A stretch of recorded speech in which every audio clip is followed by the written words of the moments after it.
people. Imagine they would carry this stuff they have, the products from their farms, like 60 to 70 kilos, and then they will pass by like 6 rivers, tapos baha pa. Hirapan talaga sila.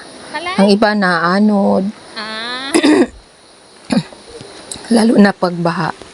So, mahirap sa kanila. At lalong-lalo na twice a week sila magbibinta ng kanilang mga produkto. So, ito yung ano nila, yung life nila sa bundok. At mahirap.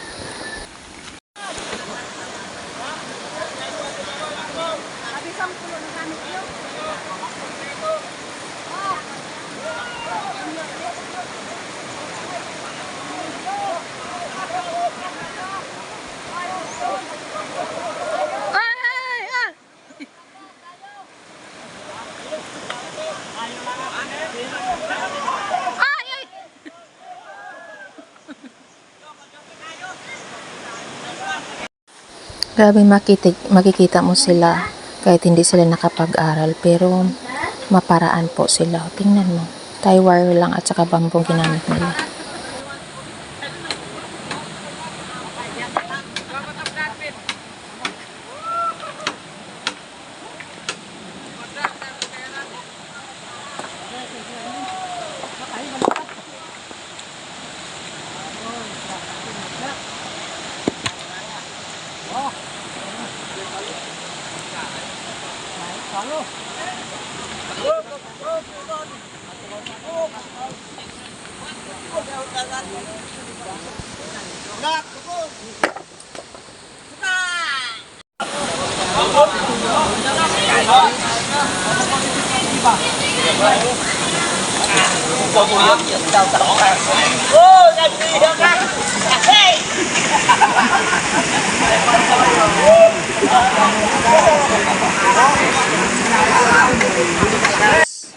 So, hirap talaga sila.